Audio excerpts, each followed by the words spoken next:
So I've recently started jiu-jitsu and I thought I would track my progress here just by first I want to analyze myself in terms of what I'm doing well and what I need to improve on. Yeah, it's like a little commentary over my sparring today. So let's get right to it. Here I'm trying to get past his knee because that's when you start. That's what the best thing to teach you. Get past the knee, get close, get control the hips. But obviously he knows that, so he's keeping me away from that, and then he locks me in. So obviously now I'm trying to mount, but he's got the guard on me, half guard, I believe. And now the thing about gi is that they can also control you from the clothes you're wearing, the gi. So I'm trying to keep his hands away from me, but he spins in and obviously he now mounts me, and he's very good at mounting. As you can see, he's like keeping me pinned down, moving to the side, moving away from my legs. I'm supposed to keep my legs in between his legs, but he's smart enough to get his come to the side of me, and we move back a bit because give him some space. But yeah, so now he's in that side of me. It's very difficult for me to get away from him because he's now controlling my legs, and so I have to try push away. Hip escape they call it. But doing hip escape, he's also understanding that, so he's trying to move around me and retain his position again. So I sit back up a bit. So I sit back up a bit and I try to just kind of keep that position where I can have him. I'm facing him on my back, or at least not on my side where he can just kind of lay on me and then put pressure on me that way. And then see, I'm kind of using my legs there to block him, but then I kind of mess up. Then he mounts me again. Being in this position is very bad for you because, as you can see, I'm trying to push him off, but I can't really. He's kind of comfortable there, and I'm having to conserve my strength and keep his arms away from my neck, because he's basically, what he's trying to do there is he's trying to choke me out with my. I think he does it. Yeah. So here he grabs your gi and he just pushes it across from each other, and so there's a massive pressure on your neck where you're basically strangling yourself with your own gi, which is not fun. But yeah, so obviously I tap there, and then we start again. I'm still figuring out which is the strategy, either standing guard or being lower. I think this session for me was to try to attack, not only defend. But again, he traps my leg. I'm now trying to do what he was doing to me before, which is you kind of half guard, so you move to the side and you push your leg over, and then you kind of mount him that way.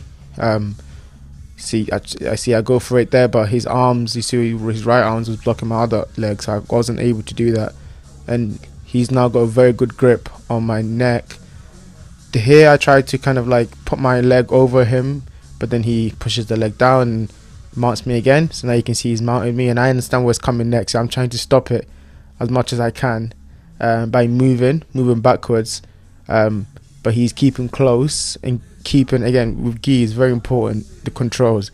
So he's keeping my his inside guard of my gi very there, and see now he's getting very close, and once you do that, you put a lot of pressure on the person's face and there's no way for them to escape, and then you can kind of choke them out that way. I see this coming, so I try to like kind of push out the way. I think I tried that in like I tried to just spin on my side, and then so I can get my legs in between it, but he sees that and gets his legs over mine, and now again he's mounted me again. So he mounts me, and then from this position is basically he slowly grinds you down and just kind of chokes you out with your gi again, or gets your arm in an arm lock or triangle hold. So one thing I need to improve on, which we spoke about this afterwards, was that I kept giving my back. So in this position, I'm supposed to push away. So the way I'm trying to push away, see, I try to push away there and try spinning, but instead I end up spinning him on my back, which is not a very good position to be in. And then so he's basically choking me out on my neck. We are out of frame now, but what he does a really cool move where he goes for higher up, so obviously my neck is protected, but he finds position and kind of, I can't remember what the move is called, but basically attacks the bottom of my face, and in that position, it's very difficult for you to do anything. So I'm still trying to escape, and it doesn't work. So obviously I tap after that. After a few seconds, yeah, and then so I'm shocked. I'm like, what just happened? What did he just do to me? Just like we were talking about there. I'm like, what did you just do to me? What was that move called? And he's just trying to explain it to me. He's not sure the name either. It's a move that someone there did to him, and he kind of learned. And then so we try again, and then the bell goes. It was very good. It was a very good session. Very good sparring. I sparred him before in that day, but yeah. I'm just here. You can just hear me just asking him what's going on. And in India, I asked him how long he's been training at the gym. You know, he's telling me a couple months, or how long I've been training, or how am I finding it. I'm enjoying it, I said. I'm enjoying it, but I need to learn how to defend better, which is one of my weaknesses. Definitely have to learn to defend better. But I think what's important about training, especially in jiu-jitsu, is that everyone is willing to help you. And so throughout this session, loads of people were giving me pointers like, oh, you gotta do this better, you gotta do this better, and I really appreciate that, because that's the point, you know. And he showed me that. I asked him, what can I improve on? He said my holds, because one of the things in jiu-jitsu that's important is to do holds. It's because if you don't hold properly, then I mean, you'll never have, because the gi is very important in this. And if you're not able to control someone else's gi, they can control your gi, and then you'll be at their mercy, essentially. So he's asking about that move that I was asking about, because I think he's the guy that he learned it from, and he's trying to explain how that move, why it's so deadly. So it's like, yeah, if you go for someone's, you can't go for their neck, and you go for their chin. The fact that yeah, exactly. He's basically showing the fact that if you pull back on that lower part of your face, kind of the mouth chin level, it's almost difficult for them to protect, because most of the time someone put their neck down. So once you put their neck down, it's very hard for you to kind of choke them out. But yeah, you can easily just do that if you just do it. It's easier said than done, to be fair. The move that he's talking about, you have to understand where you are in your opponent's, what kind of opponent you're facing, because some people might be able to just move out of that. Again, I'm still learning. And so we begin the second sparring. This guy's also very good. He's a blue belt, as you can see. Everyone here is blue belt higher, apart from the guy that I just sparred with. So you see me again trying to pass the guard, but it's very difficult. And I tried to follow the advice the other guy gave me of my handling, but this guy is very good with his legs. So you can see he puts his left leg over, and then uses that to kind of crutch me. So I'm standing with one of my arms in, and he's basically trying to pin me down with my arm, and I know what he's going for. I didn't expect this, because now I'm facing him, there's no way for me to escape, and he catches it at the back. Once he catches that at the back, he just starts tightening, and it's very hard for someone to escape, because you're basically being squished between his legs, your head and your arms being squished together in between his legs, and all he has to do is just keep tightening. So I tap, and then we go again. So from the ground up, and now I'm trying to find a way to get him down on his legs, and he does what I see. That's what you're supposed to do. You're supposed to go around it quickly, and luckily I'm able to turn in time. But he does it again, and I try to stop his legs, but he comes back around and uses that. He's using the fact that I'm trying to stop his legs as a way to push his body down onto mine, using his weight, and then kind of mounts me, and then puts one of his legs, you can see his left leg blocks my right arm. So now my right arm can't be used, and he moves my left arm, and then he now attacks that arm. So I'm trying to push because I know what's coming. He's basically bending my arms, but I should have started before then, but obviously I didn't. So when you're in a position you know that you can't get out of, you just tap and you start again, because there's no way that person's going to let that go. It's a move that they've practiced and tried a long time ago. So he tries the same move again, which is he just tries to pass my guard.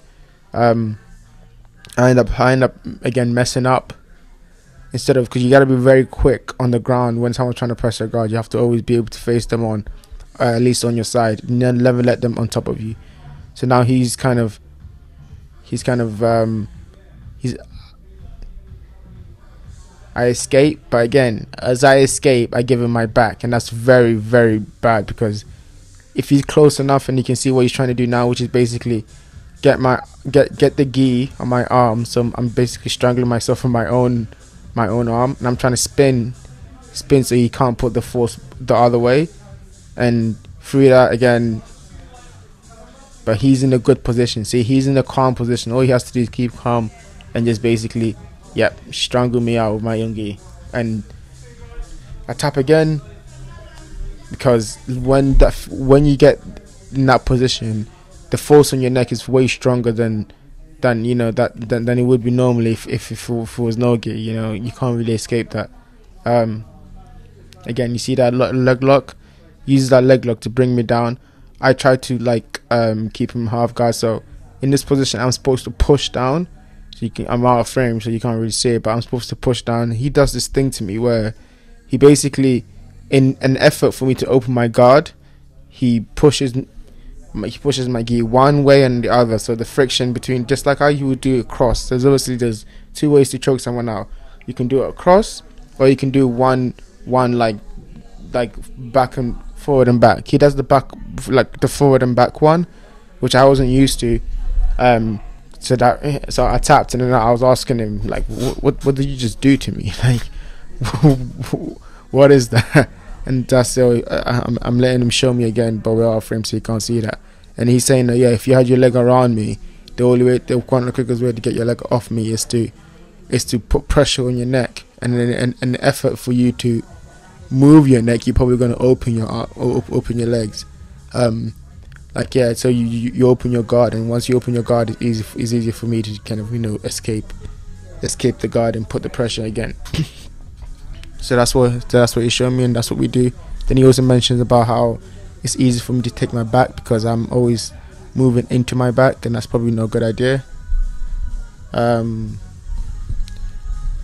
Is there any more? Yeah, so we start again. We do one more round.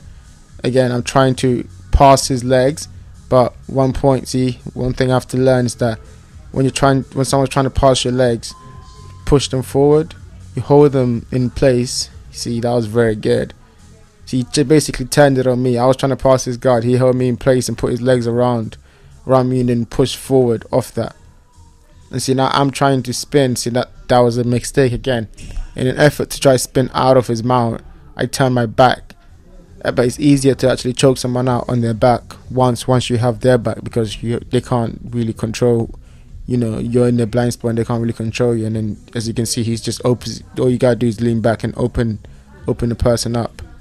Yeah, I'm trying to explain to him like the reason I turn my back, so I'm trying to get out of the way, but getting out of the way doesn't work because I just end up pushing myself and putting myself in a position which is not great, and I get choked out.